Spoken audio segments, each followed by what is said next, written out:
내 돈 돌려줘. 내가 어떻게 모은 돈인데. 나도 전 재산을 다 잃었어. 나보고 뭐를 어떻게 해달란 말이야. 뻔뻔한 것도 유분수지. 당신이 안전한 투자라며. 원금 보장에 수익금 보장이라며. 나도 그런 줄 알았어. 나도 그런 줄 알았단 말이야. 당신이 책임져. 내가 평생을 안 쓰고 모은 내 돈. 과연 인환 씨와 명수 씨 사이에는 무슨 일이 있었던 걸까요? 안녕하세요. 저는 65세 김인환입니다. 지금부터 여러분과 함께 나누고자 하는 이야기는 평범하고 여유롭던 제 노후가 잘못된 투자로 인해 지옥 같은 생활로 변해버린 이야기입니다. 제 평생 투자라는 말은 들어본 적도 관심도 없고 안 쓰고 모으는 저축밖에 모르던 제가 잘못된 투자를 선택하여 너무 힘든 노후와 생활이 되었습니다. 여러분은 같은 방법의 투자 사기를 당하지 않았으면 좋겠다는 마음에서 사연을 보내게 되었습니다. 제가 바보 같다는 생각과 동시에 어쩌면 나도 당할 수도 있지 않을까라는 마음으로 들어주시기 바랍니다. 저는 57세 조금 이른 나이에 은퇴를 하게 되었습니다. 연금 월 369만 원의 꿈을 꿨지만 212만 원이 평균 수령액이더라고요. 욕심 같아선 아이들도 아직 자리 잡기 전이고 조금 더 힘을 내서 65세까지 일을 하고 싶었지만 사회가 허락을 안 해주는 겁니다. 젊은 시절 아내와 저는 가난한 신혼부부였습니다. 저희 꿈은 태어날 아이만큼은 결혼식할 때 수도권은 아니라도 집이라도 한 채 해주고 싶다는 목표가 있었습니다. 평생을 저축과 절약으로 목표를 위해 구두쇠란 이명을 꼬리표같이 달고 다녔습니다. 그러던 어느 날 동창 모임에 참석하는 날이었습니다. 5년 전 부인과 사별한 제 친구 명수가 있습니다. 제 친구인 명수가 애인이라고 한 명을 데리고 나오더군요. 이름은 은숙이고 직업은 자산관리사라고 했던 것 같았습니다. 요새 유행하는 비트코인 같은 가상화폐 이야기나 부동산 이야기 등 제가 평소에는 등지고 살았던 저에게 이야기를 재밌게 풀어주던군요. 그래봤자 이름 그래도 가상화폐, 즉 가짜 돈이라는 거 아니야. 이때까지만 해도 투자에 관심은 0에 가까웠습니다. 요새는 다시 마포 아파트가 뜬다네요. 은숙 씨의 이야기도 솔깃했지만 내가 모아둔 돈으로는 어림도 없었습니다. 그러다가 주제가 각자 자녀들의 결혼식이 주제로 떠올랐습니다. 제 아들은 35살로 적지 않은 나이였기에 제 아들이 언제 결혼하는지가 주제가 되더군요. 우리 부부는 신혼 시절 너무 힘들게 보내서 우리 아들이 결혼할 때 집 한 채 보탬이 되고 싶어요. 모아둔 돈은 조금 되세요? 많지는 않습니다. 수도권은 힘들다 하더라도 지방이라도 한 채 해주고 싶네요. 투자는 어떤 거 하고 계세요? 주식이나 부동산은 가지고 계시는 거죠? 지금 살고 있는 집, 그리고 은행 적금과 예금밖에 없어요. 요새 그러면 집 사기가 힘드실 텐데 시대 흐름이 저축해서 집을 사는 시대는 지났습니다. 은숙 씨의 말이 제게는 상당히 기분 나빴습니다. 그동안의 노력이 부정당하는 느낌이었거든요. 하지만 돌이켜보면 틀린 말도 아니었습니다. 아파트 한 채 해주기엔 터무니도 없고 대출을 꼭 껴야 살 수 있는 금액이었습니다. 하지만 그것조차 아이들에게는 부담이란 생각이 들었습니다. 어려운 시절 대출로 너무 힘든 시절을 보냈던 경험도 있어서 아이들에게도 겪게 하고 싶지 않았습니다. 마음만 싱숭생숭해진 상태로 집에 가게 되었습니다. 여보, 우리가 정말 바보같이 살아온 건 아닌가라는 생각이 들어 인화는 동창 모임에 있었던 이야기를 해줍니다. 명수는 투자가 잘 돼서 외제차로 차도 바꿨다 하더라고. 모으기만 해서는 집도 못 사준대. 여보, 성공한 사람도 많지만 실패한 사람도 그 이상으로 많을 거예요. 평소 같았음 아내의 말에 동감하였겠지만 저는 동창회에서 은숙 씨의 조언이 머리에 맴돌았습니다. 싱숭생숭한 마음을 해소하기 위해 명수에게 전화를 걸었습니다. 명수야, 그 투자라는 거 어떻게 해야 되는 거냐? 나도 잘은 모르고 은숙 씨가 추천해주는 거야. 나도 한번 해볼까 하는데 자리 좀 만들어줄 수 있겠어? 알겠어. 그럼 이번 주 중으로 내가 자리 한번 만들어 볼게. 일주일 후 저는 명수 그리고 은숙 씨와 함께 저녁 식사를 하게 되었습니다. 은숙 씨, 이렇게 시간 내주셔서 감사합니다. 투자라는 거 한번 해보고 싶어서요. 요새 시대에 투자는 필수예요. 어떤 투자 성향인지 먼저 얘기를 해볼까요? 저는 제 돈은 지키고 수익률은 컸으면 좋겠어요. 저의 말에 명수와 은숙 씨는 크게 웃게 되었습니다. 제 스스로 자신의 주장이 터무니없다는 걸 알았지만 이러한 조건이 아니라면 투자를 할 수 없겠다라는 생각이 들었습니다. 그 돈은 돈이기 전에 제 인생의 전부였으니까요. 투자라는 게 리스크의 크기에 따라 수익으로 돌아오는 거예요. 그럼 돈을 잃을 수도 있는 거라는 말씀이신가요? 인환 씨에게 딱 맞는 투자가 있을 것 같아요. 그게 무슨 투자인가요? 혹시 한국에서 롯땡 복권이라고 아시나요? 지금 저보고 복권을 사라고 말씀하시는 건가요? 그런 게 아니라 제가 아시는 분이 이번에 새로운 사업을 운영하시는데 그곳이 미국의 롯땡 번호를 분석할 수가 있습니다. 아니 만약에 은숙 씨 말이 맞고 분석이 된다면 너도 나도 부자 되는 거 아니겠어요? 분석이 되면 자기만 잘 먹고 잘 살면 되지 뭐하러 남들에게 알려줍니까? 인환 씨 진정하시고요. 개방되어 있는 곳에서 너무 크게 말씀하시면 안 되니까 자리를 좀 옮길까요? 우리는 카페로 자리를 옮긴 후 이야기를 이어갔다. 사실 분석이라고 했지만 정보를 받는 겁니다. 저희가 정보를 받는 건 마지막 끝번호 하나입니다. 끝번호 하나로 무슨 수익이 되는 건가요? 끝번호 하나만 맞춰도 미국에서는 2배의 당첨금을 줍니다. 특별한 숫자의 경우 더 주는 경우도 있고요. 정보를 받아서 그만큼을 투자하게 되면 한 달에 100%에서 500% 사이 수익률이 될 수 있습니다. 원금 보장의 수익률도 최소 100% 보장이고요. 저는 원금 보장이 된다는 말, 높은 수익률에 의심은 되었지만 솔깃한 제안일 수밖에 없었습니다. 그럼 속는 셈 치고 500만 원만 투자해봐도 되겠습니까? 500만 원을 투자하고 저는 1달 동안 잊고 있었습니다. 별로 기대가 크진 않았거든요. 한 달 후 저는 은숙 씨의 전화를 받고 믿을 수가 없었습니다. 500만 원 투자한 제 돈이 1,500만 원으로 불려져 있던 것이었습니다. 하지만 저는 기쁘지 않았습니다. 더 큰 돈을 넣지 못한 자신이 원망스러울 뿐이었죠. 한편으로는 돈이 정말로 들어올지 의심도 있었습니다. 의심이 무색해지게 5분 채 안 됐을 때 계좌이체로 1,500만 원이 찍히는 걸 보고는 자신이 더욱더 원망스럽고 알게 모르게 그런 상황을 즐기는 도파민도 분비되었던 것 같았습니다. 저는 은숙 씨에게 전화를 걸었습니다. 혹시 투자를 더 큰 금액으로 투자할 수 있나요? 물론이죠. 하지만 계속 번호를 제공받는 건 아니라 한 달 정도는 기다리셔야 될 것 같아요. 알겠습니다. 다음번 투자 시기가 오면 꼭 알려주셔야 합니다. 꼭이요. 저는 하루하루 자신이 왜 더 용기를 내지 못했는지 후회를 하게 되었습니다. 한 달이 된 시점 은숙에게 전화가 오게 됩니다. 안녕하세요. 인환 씨, 저 은숙인데 기억하실까요? 당연히 기억하고 있죠. 혹시 지금 투자 가능 기간일까요? 네, 지금 투자자 모집 기간이라 전화드렸습니다. 저는 순간 두려워졌습니다. 한 달 내내 기다렸던 오늘인데 갑자기 의심도 몰려오고 내가 지금 사기를 당하는 건가라는 나쁜 생각이 들게 됩니다. 순간 꾀를 내어 500만 원으로 1,500만 원을 만들었으니 1,000만 원을 투자하고 사기를 당하더라도 나는 손해도 수익도 영원이야 라는 생각이 들게 되었습니다. 은숙 씨, 이번에는 1,000만 원 투자 가능할까요? 물론이죠. 이번에도 정산은 한 달 정도 걸릴 것 같습니다. 그리고 오늘부터는 주변 사람들 중에 투자하실 분 데려오시면 데려오신 분의 투자액 3% 더 드립니다.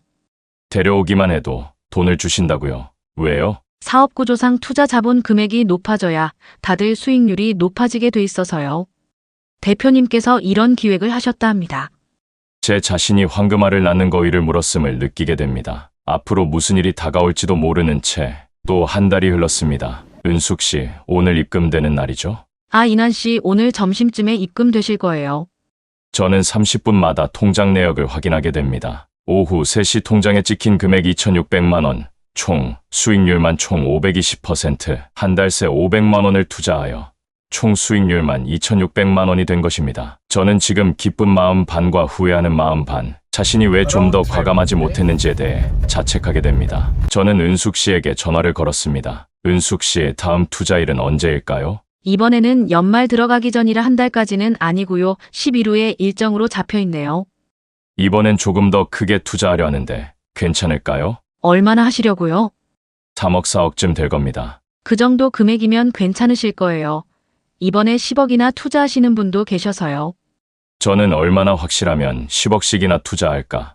라는 생각과 동시에 내 수중 안에 적금, 연금, 예금 돈이라면 구할 수 있는 곳에서 전부 긁어 모았습니다. 주변 사람들에게는 자신이 투자한 금액과 정산 내역을 보여주며 투자 제안을 하면서 돌아다녔습니다. 저는 은퇴했기 때문에 투자 제안할 수 있는 시간은 넘쳐났습니다. 4억 8천으로 투자하겠습니다.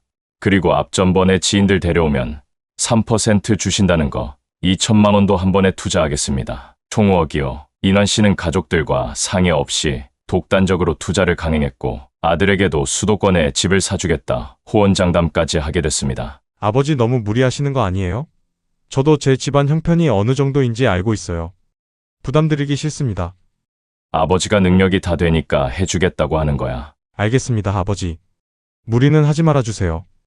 일주일 후 아내는 이상함을 느꼈습니다. 통장 정리를 하다가 적금과 예금 모두 남아있지 않았음에 다급히 인환 씨를 불렀습니다. 당신 여기 있는 돈 다 어디 갔는지 아세요? 투자 좀 하려고 내가 좀 다른 곳에 옮겨놨어. 당신 어떻게 나랑 상의 한마디도 안 하고 이러실 수가 있으세요? 이번 투자만 잘 성공하면 당신도 나도 고생한 거 다 보상받는다고. 다시 채워놓을 테니까 쓸데없는 소리 집어치우고 가만히 좀 있어, 제발. 이날 저는 아내에게 씻을 수 없는 상처를 주게 되었습니다. 인생에서 가장 후회되는 순간 중 하나였습니다. 하지만 당시에 이러한 사실도 모른 채 저는 확신에 가득 차 이곳저곳 큰 소리도 치고 다니고 조금 더 투자라는 것에 빠지게 됩니다. 직장 동료, 가족, 친척, 친구 할 거 없이 돈만 가지고 있다면 연결해 주었습니다. 2주가 더 지난 뒤 정산날이 다가왔습니다. 하지만 입금이 되지 않았습니다. 저는 바로 은숙 씨에게 전화를 걸었습니다. 은숙 씨, 도대체 어떻게 된 겁니까?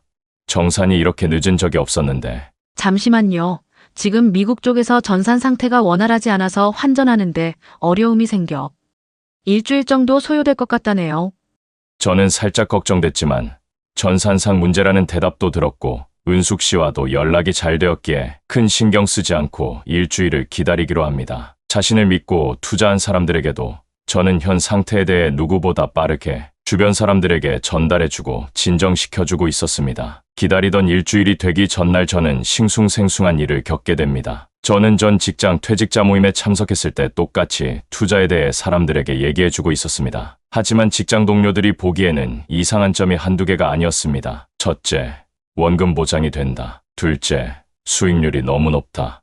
셋째, 짠돌이 구두쇠라는 별명을 가진 인환 씨가 이렇게까지 투자 강행하는 모습. 직장 동료 정환 씨는 저에게 이런 얘기를 해줍니다. 인환 씨, 이 투자 형식은 전형적인 폰지 사기 수법 같습니다. 처음에는 수익률도 제대로 지급해주다가 회원이 많아지면 전부 현금화해서 잠적하는 수법이거든요. 지금이라도 멈추시는 게 좋지 않을까요? 저는 정환에게 재수없는 소리 하지 말라며 화를 냈습니다. 내가 수익률 높게 나와서 배 아파서 그런 거지. 부러우면 부럽다고 말하던지 어디다 대고 사기니 뭐니 그러는 거야? 정환 씨는 저에게 극구 해명을 하지만 저에게는 정환의 한마디는 그저 자신을 질투해서 배 아파서 하는 소리라고 여겨졌습니다. 대망의 정산날이 왔습니다. 은숙 씨, 오늘은 정산되는 거죠? 꼭 쓸 데가 있어서 오후 4시 전으로 정산이 될까요? 네, 인환 씨, 오늘 오후 4시 전으로 입금될 거예요. 저는 하루 종일 행복한 상상과 계획을 세우고 5분 단위로 체크까지 하며 4시를 기다렸습니다. 오후 4시 통장 잔고를 보니 아직도 입금이 되지 않았습니다. 은숙 씨, 지금 이거 너무하신 거 아닙니까? 일주일 기다리고 또 4시까지 기다렸는데 아직도 입금이 안 됐잖아요. 잠시만요. 확인해 보겠습니다. 확인해 보니 3일 정도 더 소요된다 하시네요. 환율 자체가 변동성이 심해서 적정 환율이 도달해야 환전할 수 있다 합니다. 환율이요? 저는 찝찝했지만 환율인지 뭔지 때문에 안 되는 거구나 하면서 3일을 더 기다리기로 합니다. 3일을 기다리는 저에겐 남는 건 시간뿐이었습니다. 그 시간을 더 많은 투자자를 구하기 위해 각종 모임과 평소에 잘 연락을 하지 않았던 친구들한테까지 발벗고 나서서 투자 유치를 하였죠. 바쁘게 시간은 흘러 어느새 약속한 3일째 되던 날이었습니다. 제 계좌에는 여전히 입금은 되지 않았습니다. 저는 불안한 마음에 은숙 씨에게 전화를 해봤지만 은숙 씨마저 전화를 받지 않았습니다. 반나절이 지난 후에야 은숙 씨에게 연락이 닿았습니다. 은숙 씨, 이러면 안 되죠. 도대체 어떻게 된 겁니까? 수익금은 필요 없으니 얼른 원금이라도 돌려주세요. 인환 씨, 지금은 이쪽에도 사정이 있어서 보내주기 어려울 것 같아요. 그리고 그 부분은 제가 어떻게 해드릴 수 있는 부분이 아니라 차라리 대표님 연락처를 드릴까요? 은숙 씨에게 양 대표라는 사람의 번호를 넘겨받게 되었다. 지금 제 감정은 불안과 걱정 그 자체였다. 숨을 돌릴 시간도 없이 바로 전화를 하기로 했다. 안녕하세요. 양 대표 번호 맞아요? 누구시죠? 5억 투자한 사람입니다. 수익금은 도대체 언제 정산되는 거예요? 아, 그 인환 씨라는 분이신가요? 다름이 아니라 저희 본계좌로 입금되어야 할 돈이 마닐라로 입금이 돼서요. 오늘이 금요일이라 적어도 월요일이나 화요일쯤 입금이 될 것 같네요. 은숙 씨에게 말씀 많이 들었습니다.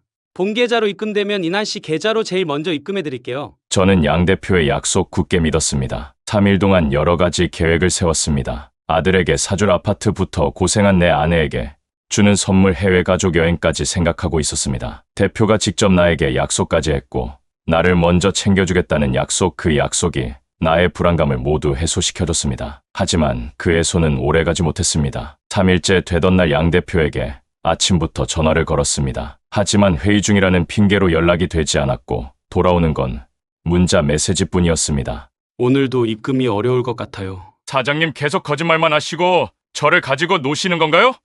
오늘 중으로 무조건 입금시켜주세요. 하지만 양 대표도 은숙 씨도 누구 하나 답장이 오지 않았습니다. 그리고 여태 해외 복권 사업이라고 생각했던 사업은 도박이었습니다. 미국엔 비슷한 복권 사업은 있지만 마지막을 맞춘다고 2배를 돌려준다는 건 엑스볼이라는 도박이었다. 그렇다 나는 나도 모르게 도박에 투자를 한 것이다. 사실은 내가 어떠한 것에 투자하는지 모르고 투자한 것 자체가 도박이라는 건 훨씬 나중에 알게 된다. 열흘가량 지난 뒤 양 대표의 초라하고 변명 같지 않은 변명에 연락이 오게 됩니다. 처음부터 이렇게 속이고 싶었던 것은 아니었습니다. 이난 씨에게 정말 죄송합니다. 지금 상황이 어쩔 수 없어서 거짓말을 하게 되었습니다. 그리고 내가 믿고 투자를 하게 만든 은숙의 정체는 모금책 총책이었다고 한다. 저는 자리에 털썩 주저앉고 말았습니다. 내 피 같은 돈, 내 인간관계, 내 가족들 누구 하나 볼 면목이 없었습니다. 결국 그 자리에서 내가 사기를 당했구나. 직장 동료 정환 씨의 말이 다 맞았네. 돈에 눈이 멀어 진실을 멀리했어. 와 같은 온갖 생각들이 들었습니다. 아내는 이혼하자고 달려들고 아들에겐 존경이 아닌 원망의 대상이 되었습니다. 저는 자꾸 나쁜 생각만 들었습니다. 그러다가 문득 영수가 원흉의 시작점이라고 생각했는지 저는 영수 집으로 달려가게 됩니다. 은숙인지 뭔지 어디 있어? 당장 내 눈앞에 데려와. 나도 어디 있는지 몰라. 갑자기 잠적했어. 내 돈 돌려줘. 내 돈 어떻게 모은 돈인데. 나도 전 재산을 다 잃었어, 나보고. 어떻게 뭐를 어떻게 해달란 말이야? 뻔뻔한 것도 유분수지 당신이 안전한 투자라며. 원금 보장에 수익금 보장이라며. 나도 그런 줄 알았어. 나도 그런 줄 알았단 말이야. 당신이 책임져. 내가 평생을 안 입고 안 먹고 안 쓰고 모은 내 돈. 내가 도대체 어떻게 집에 돌아가고 처자식 얼굴을 어떻게 볼 수 있겠어? 저는 누구도 원망할 수 없었고 원망 가능한 사람은 제 자신뿐이었다. 그렇기에 집으로도 돌아갈 수 없었다. 3개월간 양 대표와 은숙을 찾으러 전국을 돌아다녔다. 수소문에서 찾아가고 또 찾아가고. 하지만 그들이 발견된 건 뉴스에서였다. 규모만 1,000억 원 달한다고 했다. 그리고선 저는 무언가를 결심한 듯 발걸음을 옮겼다. 마지막은 이난 씨가 구독자님들께 해드리고 싶은 말씀이라 하십니다. 돈을 돌려받을 수 있을 거란 희망을 가져봤지만 그들에겐 내 돈 내 미래는 더 이상 존재하지 않았다. 이 계기로 많은 사람들이 알았으면 좋겠다. 나한테만 친절한 투자는 없다고. 리스크 없이 돈을 벌고자 하는 마음 자체가 리스크라는 걸. 사기라는 건 없어져야 하지만 우리가 더 이상 당하지 않아야 사기는 없어진다는 말. 나는 이제 뼈저리게 느끼고 있다. 재미도 없을 나의 사기당한 인생 이야기를 누군가는 듣고 예방을 했으면 좋겠고 더 이상 이러한 피해자가 나오지 않을 사회가 왔으면 하는 바람이다. 나는 진실되게 가족들에게 용서를 구했다. 체면을 차리고 뻔뻔해질 수도 도망갈 수도 있었지만 내 가족에게 나의 그동안의 신뢰라는 담보를 가지고 용서를 구했다. 가족들에게 필요한 건 돈이 아닌 서로를 걱정하는 마음이 아닐까라는 생각이 든다. 돈이 없어서 불행한 사람 아니다. 주변의 행복을 가르쳐주는 사람이 없어서 당신은 외롭고 힘든 것이다. 나는 전 재산을 잃고서야 깨달았다. 여러분은 나와 같은 경험하지 않고 좋은 일만 있었으면 좋겠습니다. 감사합니다.